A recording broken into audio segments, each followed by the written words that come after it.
Está começando o Imovelcast e hoje vamos falar sobre um fenômeno que tem se intensificado nas grandes cidades, a alta demanda por imóveis tipo estúdio, porque os apartamentos estão cada vez menores e por que isso tem agradado tanta gente.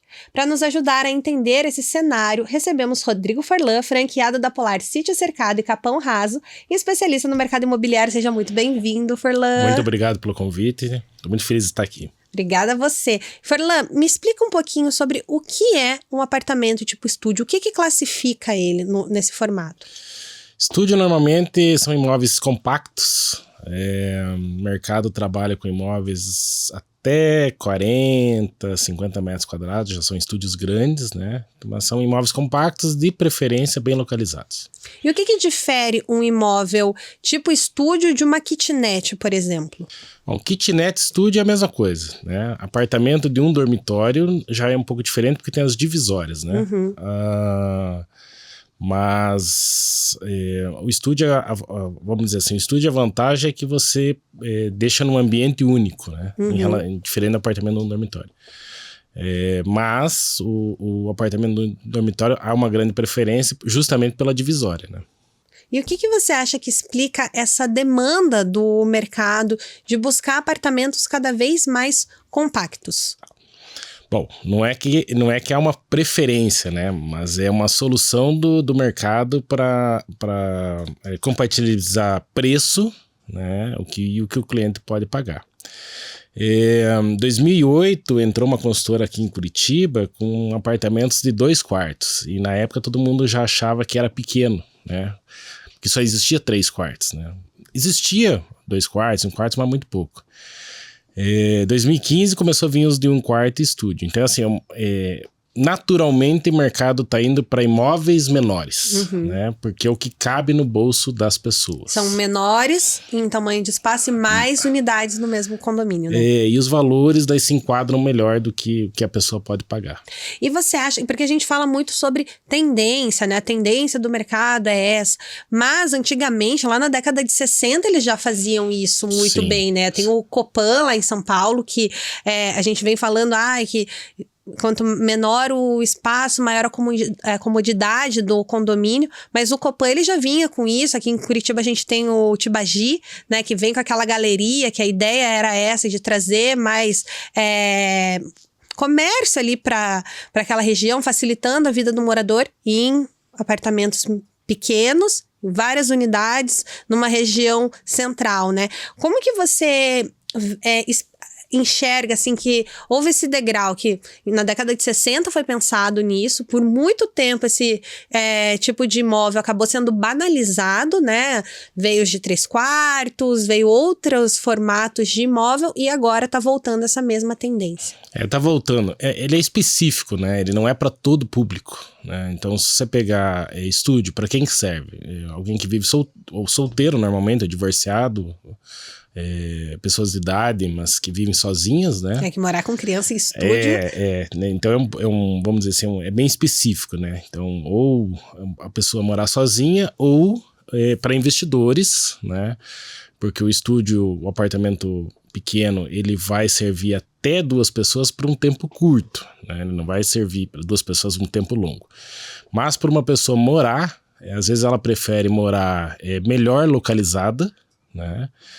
Do que morar longe e pegar trânsito para ir pro trabalho. Então, é meio que mais nesse sentido que ele está voltando com força esse tipo de empreendimento. E você acha que o valor você tem construtora, né, Rodrigo?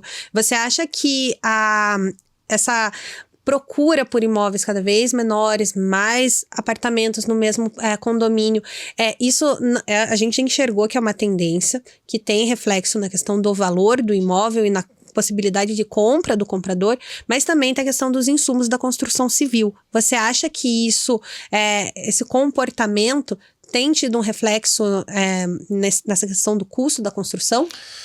A construtora vive de vendas, né?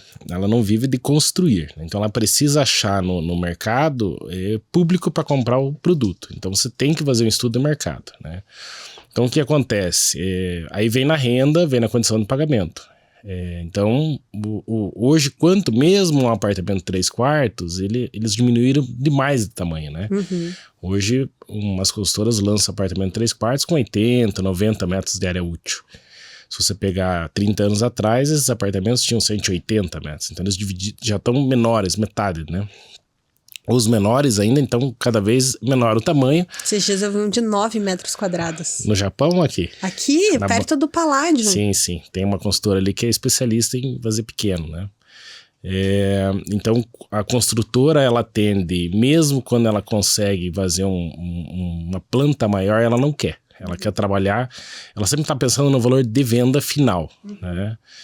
Então ela cuida muito, como o metro quadrado já está passando dos 10 mil, 12 mil em algumas regiões, ela procura fazer um tamanho que fique aí dentro do bolso das pessoas, né?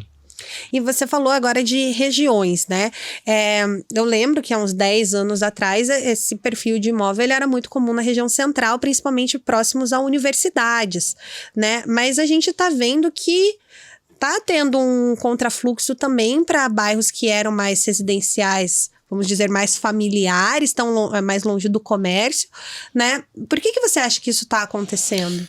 Primeiro que também as faculdades, por exemplo, saíram um pouco do centro, né? Então, a Positivo está na região da Ecoville, ali na região do Portão tem pelo menos 3 faculdades grandes. Existem outros tipos de público, né, que usam, vamos dizer assim, espaço hoteleiro, que são o público que vem para grandes shows, né, que também estão fora da área central. Você tem a questão da locação hospitalar, que são as pessoas que fazem tratamento, algum tipo de tratamento Pequeno Príncipe, um tratamento de câncer. Então tem 2 grandes hospitais. Um está na região da Ecoville, o outro está na região ali Uberaba. Então esse tipo de vamos dizer assim, de inquilino, né, inquilino de curta duração, ele precisa de um tipo de imóvel menor, mas ele também não quer ficar no hotel. Por quê? Quando você fica num tempo assim de 3, 4 dias, o hotel é interessante. Mas a partir do momento que você fica mais de uma semana, 10 dias, você quer ficar em um lugar que seja mais cômodo para você ficar, cozinhar alguma coisa, não comer comida todo dia fora, algo mais próximo da tua realidade de moradia, né? Então, por isso que saiu bastante também do centro. Outra coisa, o centro agora tem projeto da prefeitura de revitalização, mas o centro à noite não é um bairro muito interessante para a pessoa estar, né? Então, por isso que se espalhou bastante. E o terceiro é que terreno no centro custa uma fortuna, né? Então as consultoras foram obrigadas a sair do centro. E nesse processo, com a sua experiência já, nesse perfil de imóvel, você acha que tem ali uma porcentagem que compra de fato para morar ou quase que 100% é investidor? Quase 100% é investidor, né? Mas existe a compra individual. Existe vamos dizer assim, um público, principalmente aí da idade de mais 50, talvez, que já quer morar sozinho, né? Mesmo, às vezes, casado, né? Às vezes mesmo com uma situação aí de divórcio, alguma coisa assim, ele quer morar sozinho, né? E ele procura imóvel menor. Ele procura porque não tem a mão de obra da diarista, é difícil, então ele não quer espaços tão grandes, às vezes ele é um tipo de pessoa que não fica muito no imóvel, né? Você falou ali dos grandes condomínio com várias unidades. Normalmente esse prédio ele oferece algumas opções como cowork, bicicletário, piscina, salão de festa. Então ele agrega, né? O condomínio agrega ao ponto de ele não ficar tanto tempo em casa.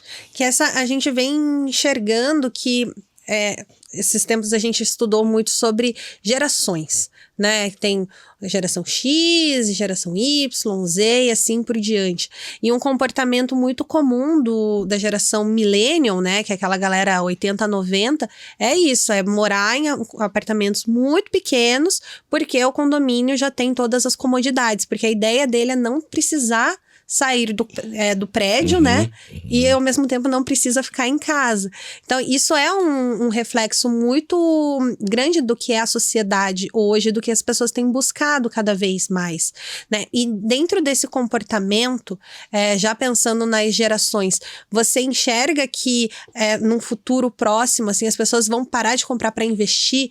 Você citou agora o exemplo de pessoas de mais idade, mas você acha que a galera vai começar a buscar esse imóvel de fato para moradia, afinal? Eu acho que pode aumentar sim a quantidade de gente que procura para moradia. Realmente, o pessoal mais novo hoje não é que não quer ter família, quer postergar a questão da família. E a família diminuiu também, E a família né? diminuiu. Então, o estúdio ele serve para quem mora sozinho. Até 2 pessoas, se for um estúdio maior, ele consegue comportar. Em relação ao investidor, não. O investidor não vai parar de comprar, porque o investidor normalmente ele como que eu vou te explicar? Ele coloca o seu dinheiro em vários tipos de aplicação, né? Então, existe no mercado financeiro muitas opções de aplicação, mas ele sempre procura deixar ali 30%, 40% em imóveis, porque ele sabe que a rentabilidade do aluguel mais a rentabilidade do valor do imóvel, né? O que o imóvel sobe, então ele consegue uma rentabilidade alta nesse sentido. A cidade está crescendo, como várias outras, e a moradia sempre falta, né? Então, o investidor ele não quer a região metropolitana, ele quer a capital, né? Então, para ter uma ideia, em dia de show em Curitiba, se tiver 2 shows, não tem onde ficar. Eu lembro que teve um show que foi da Olivia Rodrigo esse ano. Nem é uma cantora, eu sei que ela é muito famosa nos teens, não me matem, mas ela não é tão famosa, por exemplo, como viram Foo Fighters pra cá. E eu lembro que não tinha hotel em Curitiba. Exatamente. Não tem onde ficar, lota tudo, lota Airbnb, tudo que é locação temporada. Né? E Curitiba faz parte desse circuito de shows e do circuito hospitalar também, né? Sim, o hospitalar é muito forte, os shows e principalmente a questão do rock, né? Que é uma das poucas capitais do Brasil que todas as bandas de rock vêm pra cá. Né? E realmente falta moradia para esse público, né? Nesses dias de show. Sim, e nesse movimento, né, do mercado de curta estadia, a gente vem notando também que os corretores eles sentem até uma dificuldade na hora de trabalhar este imóvel junto do investidor, porque a gente sabe que o metro quadrado ele tem um valor X ali, né? E às vezes um estúdio com um determinado acabamento, com algumas comodidades no prédio, ele acaba passando um valor de metro quadrado maior do que de um apartamento 2 quartos, por exemplo. Como que você acha que o corretor ele consegue contornar essa situação? Porque a gente sabe que alguns tipos de imóvel, por menores que seja, se a tendência do investidor é botar para alocar, ele precisa às vezes diminuir a metragem, mas procurar nessa questão das comodidades que o condomínio oferece, correto? Correto. Eu acho que quem faz conta de metro quadrado é o corretor, somente. O investidor não faz essa conta, tá? Eu como compradora já faria. Mas se você for pôr para alocar, acho que o mais importante para você saber como investidor é quanto você vai pagar e por quanto você vai alocar, tá? E o perfil de locação que você quer fazer, né? Sim, mas o investidor ele pensa muito na rentabilidade. Tá? Por que o valor do metro quadrado não importa muito? Ele quer saber quantos % ele vai ganhar na locação. Tá? Pra você ter uma ideia, um estúdio você loca, vamos pegar Centro Cívico ali, você vai alocar hoje estúdios que tem na Polar na venda, que estão quase prontos. O Nilo, por exemplo, ele está sendo vendido a 220 mil, é um estúdio que vai alocar 1.600, 1.700. Numa locação normal, não tô falando nem de short stay, né? O short stay talvez ele vai pegar uns 2.400, ele normalmente, segundo o pessoal da short stay, pega uns 50%, 1.5, né? Uns 50% a mais. Sobre o valor que você está investindo, a gente tá falando entre 0,8, 0,7, 0,8 a 1%, né? Aí, entrar no preço do metro quadrado é mais uma questão de uma informação que o investidor, no fundo, não quer saber. Falando por experiência. O investidor não se importa muito com o valor do metro quadrado. E outra coisa, o investidor pensa o seguinte, quanto menor o imóvel, né, eu vou gastar menos com mobília, né? Eu vou gastar menos com algumas coisas. Então, tem a ver com rentabilidade. Por que a consultora não vai partir para um apartamento de 35 metros quadrados? Ela vai locar pelo mesmo valor, né? Se você locar um estúdio de 18 metros, 20 metros ou 35 metros, normalmente o valor de locação de temporada ou de curta temporada, né, ou até de prazo normal, você não vai pegar muito mais que 1.800, 2.000. Vai ficar muito alto o valor do aluguel, né? Então você tem uma metragem aí desperdiçada, né, um valor de investimento desperdiçado. Então, claro que não existe um mínimo, né? 9 metros eu acho que ainda a gente não está preparado para tão pequeno, né? Mas 20 metros, hoje 18 a 22 é um tamanho de estúdio bem usual aí no mercado. E você acha que os investidores, eles buscam mais imóveis na planta, os lançamentos, ou eles têm também buscado imóveis de revenda? Eu gostaria de saber como que funciona a revenda desse perfil para o mercado. Eu acho que o investidor que pensa na locação, ele vai atrás do novo por 2 motivos. Um, claro, estamos falando de pagamento à vista, né? À vista ou parcelado, mas sem financiamento. Ele ganha na rentabilidade na hora que o imóvel fica pronto. Pronto, ele tem uma revenda rápida, porque a gente está falando de imóveis de baixo valor, né? Não pelo metro quadrado, mas o baixo valor, quando eu digo imóvel pronto, aí 250, 300 mil reais. E eu esqueci a segunda pergunta. Não, eu perguntei se na hora da revenda, ele tem algum impeditivo, ele é mais difícil de vender do que um tipo normal, ou se eles buscam mais lançamentos. Aí tem uma outra também coisa. O que o investidor pensa no imóvel novo? Ele mobília ou a construtora oferece essa possibilidade de porque já trazer o projeto ele faz pronto, toda a diferença, né? Eu sei de alguns investidores que não querem, eles simplesmente querem pôr o dinheiro. Então você vende a obra, você vende todo o processo de mobiliar, né? Você deixa tudo pronto e ainda você mesmo coloca ele na imobiliária para locação, né? Porque ele está atrás do quê? Somente da rentabilidade. Tem muitos casos que eles nem veem o apartamento, né? A maioria dos investidores que eu atendo, eles não conhecem os imóveis que eles compraram, né? Imagina, meu sonho é ser assim, no futuro serei. E qual que é a vantagem do novo? Por 5 anos você não tem um incômodo de manutenção, né? Então, não que a construtora seja responsável por tudo, mas ela faz essa manutenção, porque a construtora, quando vende, ela não quer vender um único imóvel para esse investidor. Ela quer vender vários edifícios para o investidor. Então ela trabalha para não ter manutenção ou manutenção mínima, e ela resolve essas questões para não ter o investidor qualquer problema. Não é que não existe mercado para o imóvel de muitos anos, né? A gente tem em Curitiba vários kitnets, apartamentos mais antigos, flats, mas tem que cuidar o tamanho, o tempo, né, de que ele está lá, né, para que a manutenção não vire um problema na questão da rentabilidade. Porque tudo que acontecer no imóvel e tiver que fazer manutenção vai sair do bolso do proprietário, né? Então, e para o proprietário, além do incômodo, claro, ele pode ter uma imobiliária fazendo isso, mas ele vai cair na rentabilidade, né, no que sobra no final do mês. Sim, e quando a gente fala de apartamentos para locação, quando a locação é tradicional, a longa temporada, normal, o mercado se comporta bonitinho, direitinho. Mas quando a gente fala de short stay, né, a curta temporada, tem muitos imóveis que, tipo, alguns condomínios que não permitem essa curta temporada. Qual que é a sua experiência na revenda ali desse tipo de imóvel? Você já se deparou com algum caso de um condomínio, foi vender um estúdio, o condomínio não permitia curta temporada? Eu vejo hoje, pelo menos nas equipes, que eles perguntam muito se o condomínio permite ou não permite, né? É meio difícil de dizer assim, um prédio de estúdios não permitir, né? Porque normalmente condomínios de estúdios e até de apartamento de um quarto, não misto, né? Não é apartamento de um quarto misto em prédios que tem de tudo, né? Mas condomínios próprios para isso é difícil que não permita, né? O que às vezes acontece é que algumas consultoras lançam condomínio clube, Com 3 quartos, 2 quartos com suíte, 3 quartos com suíte, 2 quartos sem suíte e 1 quarto. Vários tipos no mesmo Aí você tá misturando, né? um prédio que é extremamente familiar, né? Com moradia de short stay, aí não funciona, né? Aí provavelmente o condomínio vai proibir, até por uma questão de segurança, questão do condomínio em si, né?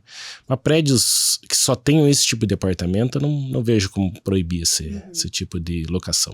Mas é sempre bom o corretor se orientar ali na hora de vender esse imóvel para o investidor, né?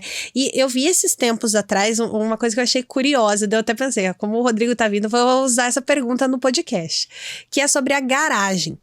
Tem muitos condomínios agora que tem esse tipo de estúdio, que eles são focados nesse perfil, que tem poucas vagas de garagem, a pessoa compra a parte, né? E tem alguns que nem vêm com garagem. O que você acha desse comportamento? Você acha que isso impacta na venda do imóvel? Se na hora de buscar por esse perfil, os investidores, eles, não, vou no empreendimento, já vou investir um pouquinho mais, comprar a garagem, porque não tem garagem para todos os apartamentos. Como eles fizeram um negócio que não tem garagem para todos os apartamentos?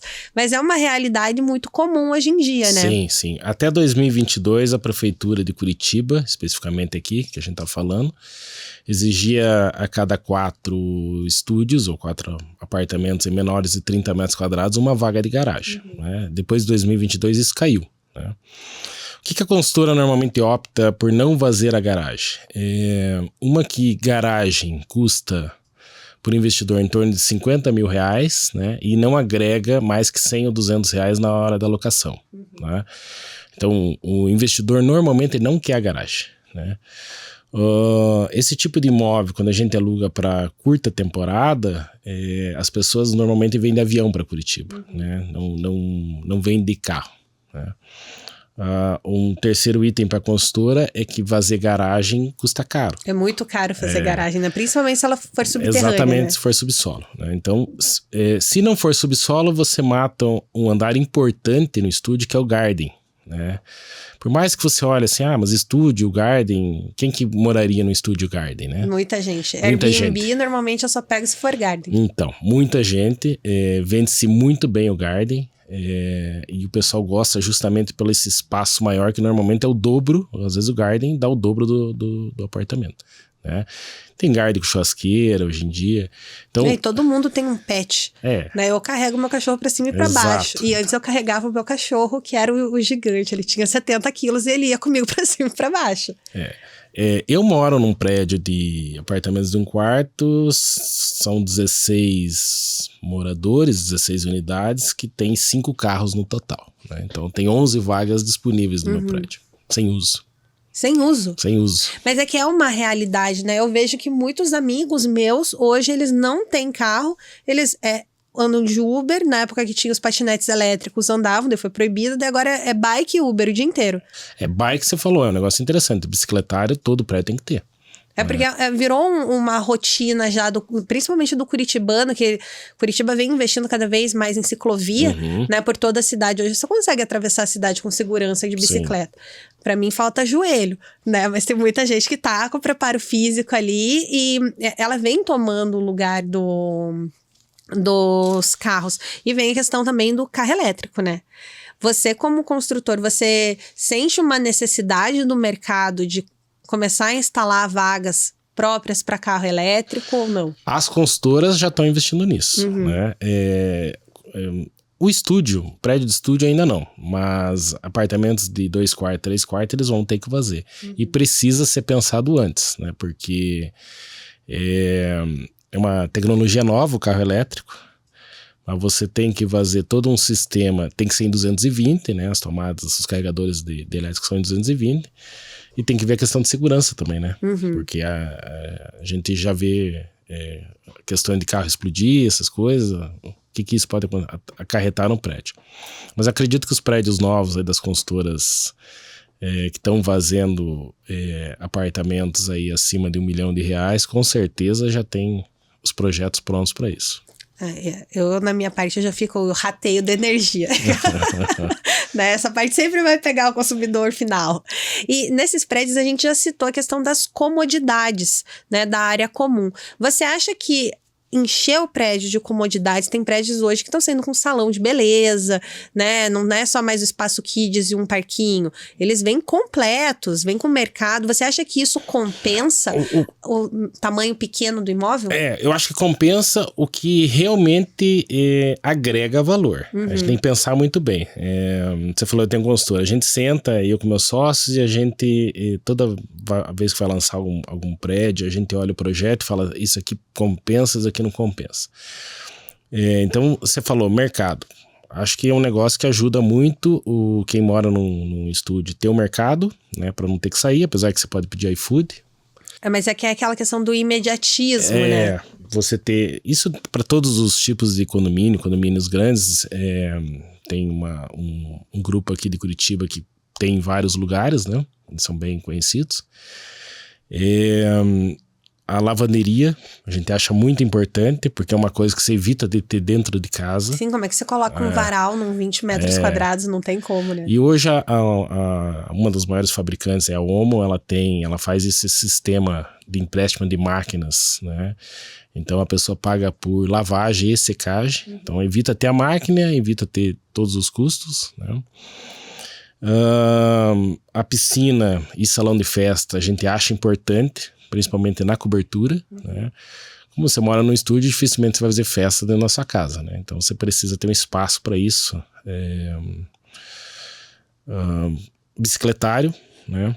A academia, a gente já tem um pensamento, nós não colocamos por... Logo você que não sai da academia? Exato. Meu sócio também, né? Mas o que acontece com a academia? Ou você tem uma academia bem estruturada, né, para quem malha, que é uma pessoa bem estruturada, isso custa caro para você fazer academia como consultor e caro para o condomínio manter essa academia. E o investidor não quer custo de condomínio alto, né? Porque ele vai alocar sempre focando na rentabilidade. E a academia hoje tem bastante, tudo que é lugar que você vê, né? Então, como os prédios de estúdio normalmente estão bem localizados, isso eu digo geral de mercado, a academia tem que ser para grandes condomínios, né? A gente trabalha em condomínios menores, então a academia a gente dispensa para prédios pequenos. Não, hoje em dia com Gympass, você malha em qualquer lugar. Exatamente. Né? Então, porque não adianta, né? Não adianta você colocar... Você falou assim, eu coloquei salão de beleza, mas será que o seu cabeleireiro vai até o salão de beleza ou você vai cortar com qualquer cabeleireiro, né? Então, tem que ver o que vale a pena ser colocado, né? Só ter a quantidade de comodidades, eu acho que não é muito... Porque às vezes o espaço acaba se tornando obsoleto ali no meio... E a manutenção do prédio. Sim. E você acha que muda de região para região a quantidade de comodidades no prédio ou não? Você acha que isso varia do construtor? Eu acho que é o tamanho do empreendimento que vai mudar. Né? É que o empreendimento pequeno não tem muito como encaixar muita coisa, né? Então você está perdendo espaço ali, né? Agora, grandes condomínios, uma piscina aquecida, às vezes faz diferença, né? A piscina, apesar de Curitiba ser uma cidade mais fria, é um sonho de consumo de muita gente, né? Então... se for aquecida, então... uma coisa que a gente não abre mão é ter piscina, por exemplo. Outra coisa é prédio sempre com elevador. Uma praia tem 4 andares, não é obrigatório, mas a gente entende que tem que ter o elevador, né? Hoje em dia você vai carregar, tudo você traz do mercado, então é bom você ter o elevador sempre, né? Esses tempos eu quebrei, 2 anos atrás quebrei meu pé, eu moro no sobrado, fiquei quase 2 meses sem subir. Só usando o pé. Então é muito importante, né? Principalmente, eu tenho alguns amigos que moram naqueles condomínios antigos, sabe? 3º andar, eles falam, gente, eu faço compra moída, assim, picada, não dá pra fazer a compra do mês. Porque faz falta, diferença, né? O elevador faz diferença, né? Ainda mais pra você alocar um imóvel, imagina, Airbnb, você chegando com bagagem. Eu que tenho filho, não subo aquela escada, mas nem a pau. Isso que você falou, né? A locação, quando você tem valores muito próximos e coisas muito diferentes, né? Então, um prédio com elevador sem elevador e vai pagar muito próximo, é lógico que o inquilino vai preferir o prédio com elevador, né? É diferente de comprar, às vezes. Então, o elevador é um negócio que tem que ter nos prédios. Não. É que tem os artifícios que são os fundamentais e tem os floreios, né? Sim. E vai do investidor e do construtor também ver o que vale a pena para aquele perfil de imóvel. E é aquele conceito do morar no apartamento e viver no condomínio, né? A gente vê que isso está sendo um comportamento muito comum na sociedade, né? E não só em perfil tipo estúdio. E puxando já nessa questão do comportamento, veio uma tendência uns anos atrás de falar sobre os sobrados suspensos, né? E isso replicou-se no estúdio também, de estúdios com pé direito bem alto, com 2 pavimentos. O que você enxerga disso? A gente tem alguns prédios antigos, assim, tem no Cristo Rei, que eu me lembro, tem esse tipo de estúdio duplex, né? Só que o que acontece hoje? Se fazer um estúdio duplex, você vai partir para 35 a 40 metros quadrados, com 1 metro quadrado hoje, estamos falando de R$500 mil para um estúdio, né? Talvez funcionaria para o investidor que comprasse esse estúdio na região do Batel, né? Na região, assim, regiões mais nobres. Fora isso, não vai funcionar. Né? Bairros que nem o Portão, uma coisa, acho difícil, né? Outra coisa seria a rentabilidade. Você pegar um estúdio duplex, se você pagar 500 mil para você ter um 0,8, estamos falando de 4 mil de aluguel. Né? Então, vamos dizer assim, o nicho de mercado diminui demais e eu já não acredito muito no imóvel como investimento. Talvez para morar, seria um negócio bacana, né? Mas também para morar sozinho. E você, como a sua construtora tem se comportado? Vocês têm focado mais nesse perfil estúdio? Conta um pouquinho pra gente sobre a sua construtora. Os 3 sócios são, um deles você conhece, é franqueado da Polar também. Quem? Me conta. O Josué, da franquia Seminário, e o outro é engenheiro civil, não é da área imobiliária. Ele é o Juliano, ele sempre foi da construção, né? Ele que toca as obras, ele que tem vamos dizer assim, o know-how da execução. A gente, por conhecer o mercado, a gente viu que tinha um nicho de mercado aí que é muito bom para se trabalhar. Então, o nosso foco hoje é estúdios. Em todas as regiões. Em todas as regiões, né? Importante é para a gente estar próximo de faculdade, próximo de demanda, né? Porque a gente sempre pensa em quem que está comprando, né? O investidor na rentabilidade dele. O próximo empreendimento, a gente já partiu para um pouquinho maior o tamanho, mas fazer apartamento de 1 quarto, né? Claro, com a opção da pessoa tirar, porque é drywall, a divisória de 1 quarto, de tirar a divisória se quiser. Mas a vantagem de 1 quarto, às vezes, é que já vem dividido, né? Então, às vezes, o inquilino prefere, né? Então, isso foi uma demanda que alguns investidores trouxeram pra gente, e a gente escuta bastante, né? Escuta, inclusive, até o nome do prédio, a gente cria toda vamos dizer, Como é que escolhe o nome de prédio? Eu sempre quis saber. Performance de venda, né? A nossa consultora, os nomes dos apartamentos são nomes de cidades americanas, né? Tem uma questão que não pode repetir nome de prédio, não tem? Não, você pode repetir o nome. Inclusive tem prédios com o mesmo nome em Curitiba, né? Mas a consultora é só nome de cidade americana. Então, o primeiro prédio é o nome da primeira cidade americana, né? A cidade mais antiga dos Estados Unidos. Depois, a segunda, agora, foi feito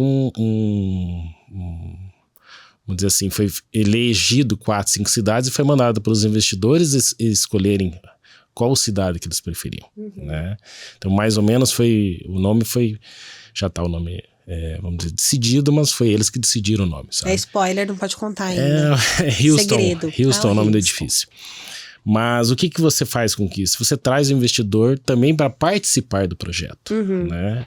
Escutando ele em vários detalhes. Então, hoje a entrega das unidades são com fechadura eletrônica, né? Então, hoje você vai alugar num short stay, um Airbnb, você não precisa estar lá, né? Você só passa a senha, não precisa de cópia de chave. Fazer limpeza, isso facilita muito, né? Tudo. QR Code com a parte das instalações hidráulicas, para você saber onde você pode furar, para colocar um armário. Isso eu achei sensacional. Então tem várias coisas que você faz sempre pensando no investidor. Sai um pouco mais caro, sim, não tem, mas você vende uma comodidade. Então, nos outros prédios você consegue agregar esse valor, o investidor acostuma com isso e não fica entrando no valor do metro quadrado. E você acha que isso vai ser uma tendência de imóveis cada vez menores?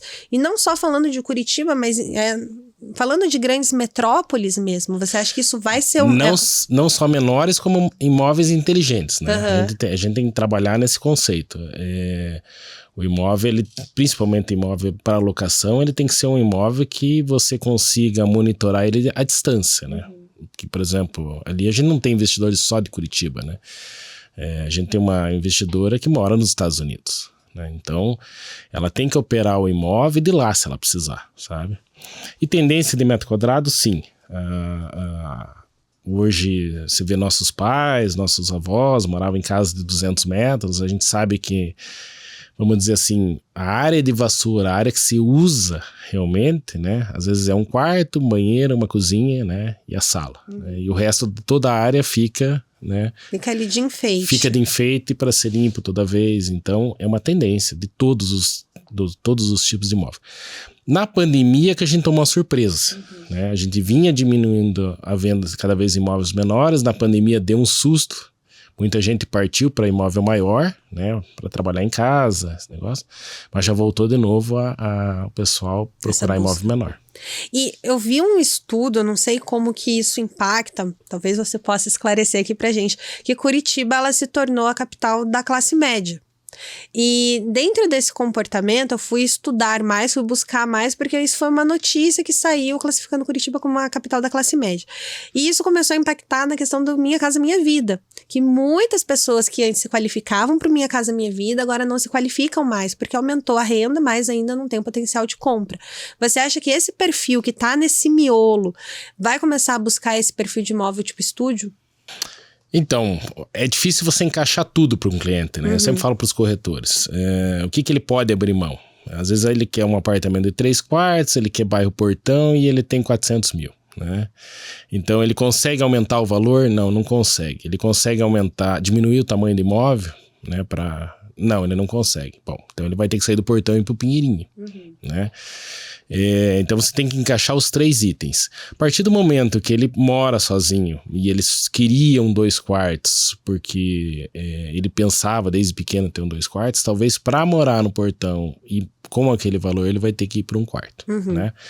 Mas ele aceita a condição, ele aceita uma condição dele. Então é isso que a pessoa tem que estudar bem, sabe?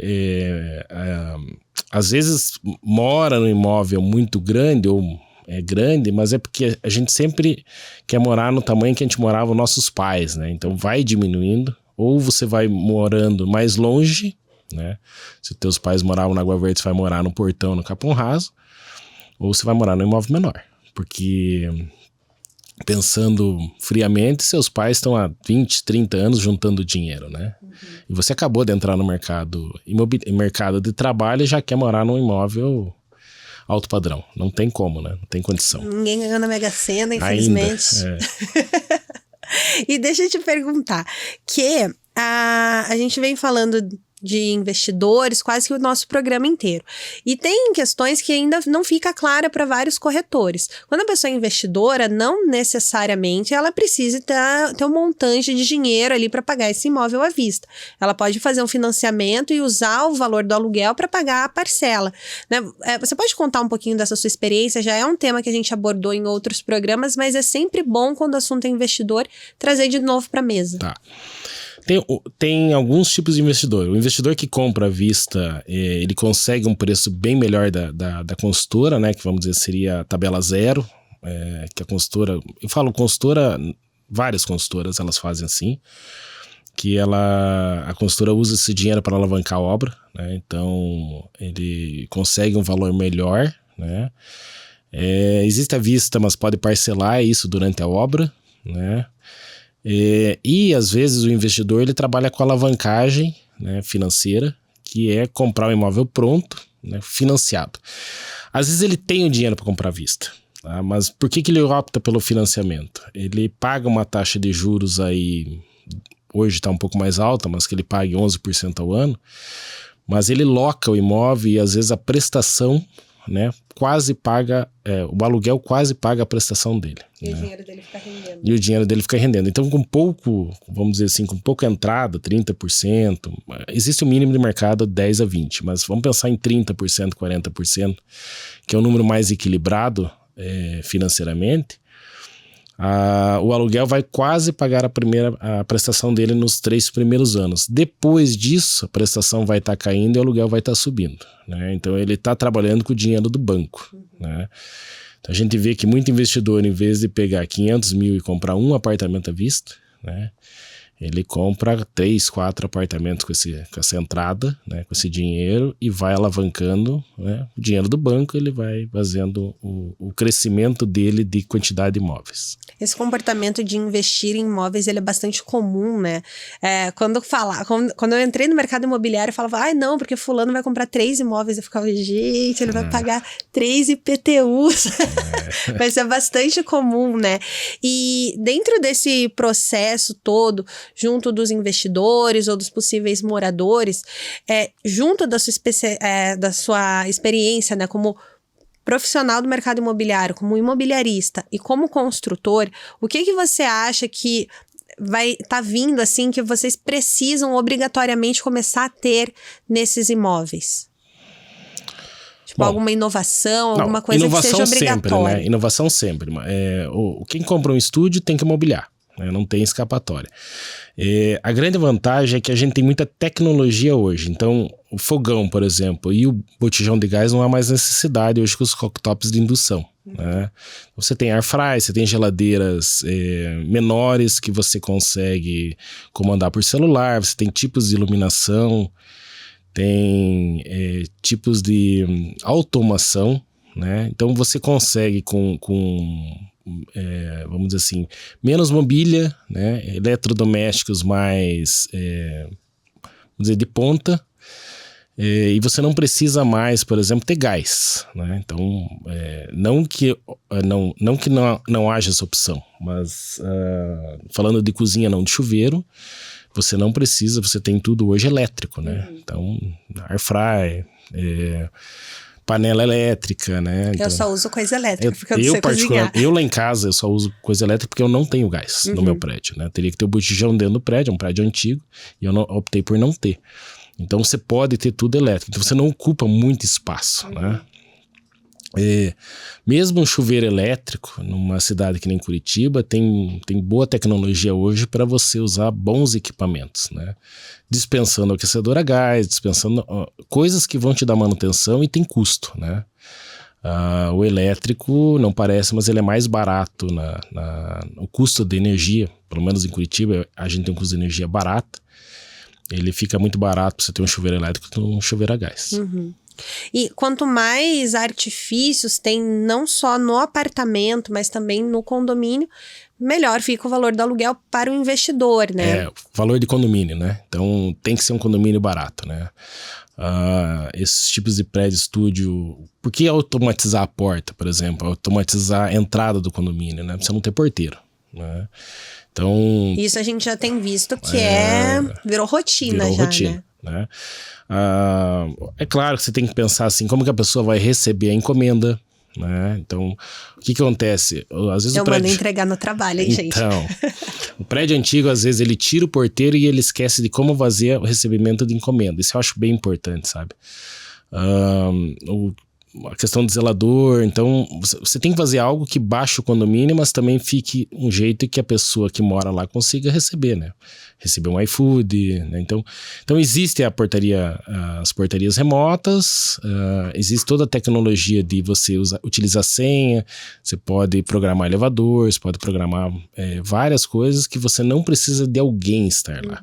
Então, porque a questão da segurança, ter o porteiro ou não, isso não vai impedir de alguém entrar no prédio, sabe? E na construção civil, assim, você tem notado... porque você é engenheiro civil, né? Já teve experiências aí de mais tempo no mercado. Você tem notado como a tecnologia, ela vem facilitando, otimizando os processos? Porque tem prédios hoje em dia, a gente não tá falando só de dinheiro, porque a gente sabe que quanto mais dinheiro investido, mais rápida é a obra. Mas é em questão de facilidade, de agilidade mesmo na construção. Hoje não tem a construtora nem escapa mais de usar materiais mais tecnológicos e evitar mão de obra, porque você não tem mão de obra hoje disponível na construção civil, né? Não só na construção civil, geral. A gente está sentindo isso quando você vê bastante estrangeiro atendendo a gente nos mercados, nas panificadoras, né? Então você vê que você não tem mão de obra. Aí a gente tem uma questão na construção civil que o filho do pedreiro não quer ser pedreiro, né? Então aí é mais uma opção. Então hoje a consultora, pelo menos que eu tenho visto no mercado, não é um material novo, mas é um material que começou aí na década de 1995, por aí algumas consultoras em Curitiba já usavam, que é drywall, né? Então tá se usando muito. E teve um preconceito com ele, né? Tem preconceito, porque principalmente o pessoal de mais idade, que é algo supostamente mais sólido, né? Mas a parede drywall é extremamente robusta, né? É claro que você tem que projetar a capacidade de peso que você vai colocar de armários, né? Então as paredes específicas para isso têm que ser preparadas. As paredes de banheiro, ela usa um drywall especial, né? Que é um drywall de umidade. Se você for utilizar na fachada, nós não usamos, a gente prefere o drywall só interno, mas você pode utilizar drywall na fachada, tem que ser drywall específico. Nos Estados Unidos eles usam bastante, né? Basicamente, os Estados Unidos não usa tijolo, né? Então é outro tipo de construção. Não tem, culturalmente eles aceitam melhor. Aqui você tem que tendo uma aceitação melhor justamente por isso. A gente tá com bastante dificuldade na construção de fazer com material comum por falta de mão de obra. E você citou o drywall, mas ele veio como uma facilidade, na verdade, para o dia a dia de quem quer fazer reforma, né? Porque você consegue mudar o perfil do seu imóvel muito rápido, sem grandes obras, né? Ele também ganha no seguinte, né? O estúdio, quando você fala em 18 metros quadrados, se você for fazer uma divisão, uma parede de drywall tem, com a estrutura e as placas, entre 8 e 10 centímetros, né? A parede normal, o tijolo mais o reboco dá 20. Não parece, mas você perde bastante espaço interno. E a galera do retrofit aí, que tá pegando aqueles imóveis antigos, reformando, a maioria tá querendo derrubar a parede, sofre um monte para derrubar. Então o drywall, ele é realmente uma facilidade, né? E antes da gente encerrar, Rodrigo, eu queria que você desse uma dica para os nossos corretores, para toda a nossa audiência, para trabalhar melhor esse perfil de imóvel, mostrando que ele é de fato uma tendência de mercado. Eu acho que o grande lance é você entender qual é o valor que o investidor ganha. Tá? Por isso que eu falei no começo lá. A questão do metro quadrado é uma questão mais do corretor por comparação. Não é que o cliente não compare o valor do metro quadrado, né? Mas o investidor em si, ele não dá muita atenção a isso, né? Ele dá muita atenção ao valor de rentabilidade, né? Então eu acho que a gente tem que estudar o produto melhor. Né? Na Polar, a grande maioria dos corretores trabalha com imóvel de terceiros, né? E trabalhar de terceiro e trabalhar com lançamento são duas pontas muito longe uma da outra, né? Quando você se especializa em lançamento, né, ou trabalho com lançamento, você especializa no produto em si, né? Então você tem que conhecer demais aquele produto, né? É o produto e não o serviço, não, né? Exatamente. Então, mas entender ali qual que é o valor que ele pegaria nas coisas. Então, quando você vai mexer com o investidor, você tem que entender um pouco de Selic, você tem que entender quanto que ele ganha no banco, né? Rentabilidade do que é concorrente no imóvel, né? Então, valor de locação. Valor de locação, qual é a rentabilidade que você vai ter. Lembrar da rentabilidade não só do aluguel, mas da rentabilidade da valorização do imóvel. Você viu que ano passado, Curitiba, ali no centro, teve 19% de valorização no ano. 19 por 12, a gente está falando de 1,5 ao mês, né? Então, quem tem imóvel ali ganhou 1,5 ao mês de valorização, mais 0,7 de locação, 0,6 que seja. Então, a gente está falando de uma rentabilidade de 2,1. Não tem alta, produto, né? Não tem produto no mercado financeiro. Não tem fundo que te salve, que pegue alguma coisa assim. Porque, por exemplo, eu trabalho com bastante investidor que sempre compara fundo imobiliário, né? Que é um bom produto para quem gosta de imóveis, mas o fundo imobiliário normalmente ele rende às vezes acima de 1%, né? Mas tem que ver se o fundo em si está valorizando isso, né? E o fundo imobiliário é que nem uma ação, ela também sobe e desce, né? Então tem que ver se o investidor ele é um cara que aguenta, né? Essa, vamos dizer, a caída do valor de face, né? Não é que o imóvel, o patrimônio não perca valor, né? Mas ele não é tão visível, né? Porque você não fica entrando todo dia vendo qual é o valor do seu imóvel. É diferente de uma ação de um fundo imobiliário, né? Então, o que o corretor tem que fazer? Ele tem que se preparar bem em relação se aquilo ali é rentável pelo valor que a pessoa está pagando. Fazer ele a avaliação de locação, né? Claro que a gente tem a nossa equipe de locação da Polar, a gente pode falar com os angariadores de locação, mas o corretor em si, ele mesmo pode avaliar um valor de locação por comparativo de mercado. E é muito importante que o corretor ele saiba fazer esse tipo de avaliação, esse tipo de mostragem para o cliente, porque o investidor ele já vem buscando uma resposta, né? E o corretor que vai fazer esse atendimento, ele não pode ser pego ali de calça curta, ele tem que estar preparado. O investidor, é aquilo que eu falei no começo, o investidor não quer saber muito de detalhes, né? Ele é bem específico. O que é quanto rentabilidade. Vai rentabilizar. Rentabilidade, prazo de entrega, né? Prazo de entrega da consultora é muito importante, porque se atrasar muito, ele tá perdendo meses de aluguel ali, né? Ele sabe que ele comprando dinheiro, ele comprando imóvel agora, ele tá aplicando dinheiro, ele vai ficar sem a rentabilidade do banco, né? Então por isso que isso daí tem que ser bem detalhado para ele, essas questões, né? Eu tenho a minha equipe lá, minha equipe também tem bastante dificuldade de vender lançamento, porque cada construtora trabalha com um jeito de fazer o negócio, de quanto que é sinal, quanto que é parcela, qual que é a atualização, né? Então, o que eu sugiro, em vez de você sair querer vender todo mundo, né? Hoje a gente tem a Hype de parceria, a consultora Hype, de repente mexer só com uma, né? Mexe só com a Hype, ou mexe só com outra consultora, sabe? Porque daí você entende o processo daquela consultora, né? E fica muito mais fácil vender, né? Do que se querer vender de tudo que é tipo de produto. Sim, né? Tem que se especializar, né? Porque especializar. E nicho, né? Como a gente tem loja em todos os bairros da cidade, acho que cada um pode se especializar naquela sua área, né? Não querer sair atravessando para tudo que é lado, né? Mas o investidor em si é isso, ele não tem muita... É mais comparativo, sabe? Você vê quanto que uma renda fixa... Tem muito investidor que tá Investidor forte, eles não aplicam dinheiro na renda fixa, porque eles sabem que eles perdem todo mês, né? Mesmo que você reaplique, você não aumenta muito, né? Você perde muito pela inflação. Então, e o imóvel não perde, né? O imóvel você só perde dinheiro se você tiver que divorciar e vender da noite pro dia. E você perde se você pegar ainda no inventário, que você tem que pagar muito imposto. Mas esse é o tipo de informação que o corretor pode ter. Por exemplo, eu tenho um investidor grande que há alguns anos eu atendo ele. Há uns anos atrás eu falei, abra uma holding, né? Tem um advogado que trabalha pra gente. Isso é muito comum hoje em dia, né? Tem que ser. Você tem que fazer algo legal, né? A gente tem que fazer algo legal. Eu tô falando de investidor que tem vários imóveis, né? Ninguém vai abrir uma holding para ter 1 ou 2 imóveis que não compensa. Você tem o custo da holding que é um custo caro, mas você consegue fazer a transferência legalmente com carga tributária menor, né? A hora que você vai alocar, a pessoa física, o aluguel é mais caro, né? O IR quem loca a pessoa física é muito mais caro que a PJ, né? Então cada um tem que ver e transformar aquilo numa empresa, né?